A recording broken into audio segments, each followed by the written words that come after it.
اعوذ باللہ من الشیطان الرجیم، بسم اللہ الرحمن الرحیم۔ جسم میں درد کا مسنون علاج۔ حضرت عثمان بن ابی عاص رضی اللہ عنہ نے رسول اللہ صلی اللہ علیہ وسلم سے درد کی شکایت کی۔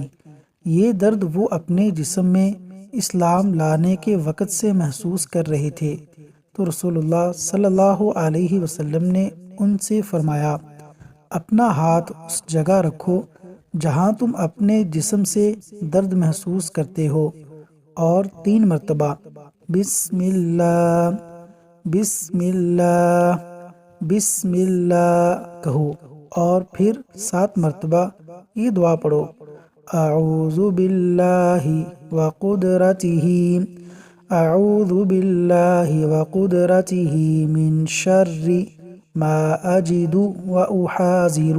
صحیح مسلم۔ اللہ تعالیٰ عمل کی توفیق عطا فرمائے۔